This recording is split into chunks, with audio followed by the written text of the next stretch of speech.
Lately I've been reading the 7 Habits of Highly Effective People purely to see what the hype is about and why people keep recommending this book so passionately. And I'm sorry, but I am joining that bandwagon. If you haven't read this book, I highly, highly, highly recommend you reading it. It's very interesting and it gives you such a clear insight into how people work in terms of their mentality. So whether someone is very kind of like, I'm the victim, life is doing this to me, other people do this to me. If someone's going, oh no, I'll do this to life, I'm going to do this, I'm going to take action, but it has to be me that does this. Or if you are in the stage where it's like, you know what, I know I can add value and I can see that you add value. Let's add value together. Let's work collaboratively and move things forward. It's been really interesting to read this book and to see what my key takeaways are. There's been quite a few, one of which is what I've just summarised there in terms of like dependent, independent and interdependent, which I didn't know was a thing. The second is your wheel of influence. I have been a strong believer in what I can't control, I'm not going to stress over. And I will admit it came from this anxiety post, I think, God knows how many years ago, where it said, if you can't control it, why are you stressing about it? And with that kind of, no, that makes sense. I can't control the weather, so why am I going to be mad that it rains? Because even if I'm mad, happy, sad, or whatever, it's still raining. I can't change that fact. And there's a lot of things in life that are like that, of there's nothing I can do here. So why would I, stepping back to me now, why would I react and allow myself to feel negative about this situation that I can't control? Well, I can just learn to accept it and put a positive spin on it and see how I can get value from this situation that I can't control. And this is what the 7 Habits of Highly Effective People refer to as your circle of influence. It's understanding what you can do, being proactive in the actions that you take to shape something inherently negative and something that you could very easily just like lie down and go, yeah, no, this is life doing this to me. I can't do anything about it, can I? So I'm just gonna, sit and wallow and blame other things because I can. Being proactive and working within your circle of influence is going, this is pretty naff. I don't like this situation. What can I do to make this better for myself and the people around me? And this is where I think coaching can come in so strongly. If you are sitting there very much going, you know what, life, I don't like the cards that I've been dealt with. I feel that there's not a lot in my control. I've been dealt a bad hand. Life is, just content on pushing me down. People around me are just like draining my energy. I feel like this environment right now is just not what I want.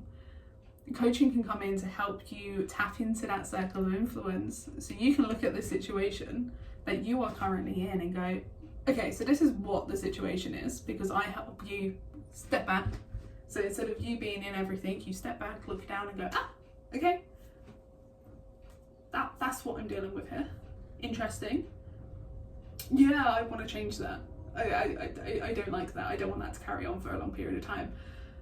And then once we've got that high level, okay, so this is your environment, what do you want to change? And we'll tap into this a bit. It's like, okay, well, tell you what, I am currently in this habit of, I'll wake up, I'll go on my phone, I'll work, I'll go on my phone. I feel like I'm not being productive during the day. So I want to be more productive. I want to feel productive.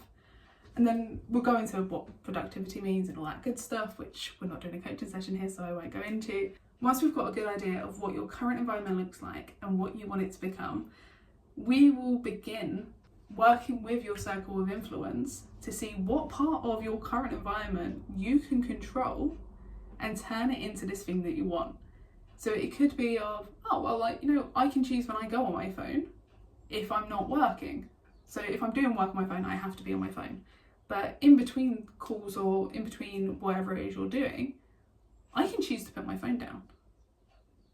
And then when my phone's down, I can then choose to do this. And what I'm really passionate about, especially when it comes to my coaching practice, is helping you understand, okay, so you've put your phone down. This is fantastic. This is great. You've made an amazing step forward in terms of breaking this habit that you're in. Now, what can you do during this time? And if you go to me, Jay, I don't know. I don't know what I can do. I've got a list miles long and I don't know where to begin. As a project manager, you might as have bricked up. Hi! Is this a little planning session that we're doing? This is fantastic. And this is where, and I'm happy for you to take this away and try it, I will ask you to write down everything you have to do. Just write a good old fashioned list, pen and paper, so you can see it physically in front of you. If you haven't got a piece of paper, then use an envelope or something, some form of writable material. Write down this list, get a very clear visual understanding of what your list is, where it starts and where it finishes. And then we're going to go through a priority exercise. We're going to take a look at your list and we're going to look at everything that has to be done today. Has to be done. And this could be, I really need to do that load of washing that's been sitting in my bedroom for a week, if not more. It needs to get done. Okay, great. You can do this today. It's like, you know what, Jade, I've got a pile of washing. I currently do. I don't know if you can see it in the background. On the very lower side, you can kind of see a pan here. I have loads of washing to do. So, great, let's put that on the list. And this is where you might go, oh, the food shop, I know I need to do that, but that's going to happen on Saturday. Cool, scratch it. And what you're starting to do is take this really long list that is overwhelmingly awful and making it into something that is diligent, that makes sense, is manageable, and is not overwhelming. And what you'll find as you go through this activity of just sorting through this list, activities that were stressing you out can actually be done a different day. For example, the food shop. Well, I need to do a food shop, but I've got enough food to get me through till Saturday. So I'll do the food shop on Saturday. So on this list, right, do it on Saturday. Circle it. And it could be the washing. Well, tell you what, I don't need to do the washing today because the weather's not nice. So I'll do that tomorrow when the weather's supposed to be better. Great, washing tomorrow. And as you start getting into this habit of, okay, let's just write down everything I've got going in my head, and let's look at what has to be done today, what will burn, what will die, what will completely end the world if it does not get done today. Make that your priority and then sort through there. What can wait? What has to be done today? What would benefit from being done today? And once you've got this clear viewpoint, you're going to start taking proactive action to start changing your environment from, okay, so I wake up, I'm on my phone, then I go to work and then I'm on my phone, to go, okay, no, so I'll wake up, I'll check my emails because that needs to be done on my phone, and then I'll put my phone down and then I'll do the washing up because I can do that. And though I would love someone else in my household, if you have other people in the household to do it, it's making me feel bad, and it's within my control that I can wash this up. I can get this done, I can get this cleared away, and I can feel so much better in my environment. And this is what this book is starting to help me see for myself of, okay, so like I can sit here, I can grumble, I can complain. It's all human. I can guarantee I'm still going to be doing that going forward in the future. But do I wallow and just accept that life has done me bad and my environment is not good for me?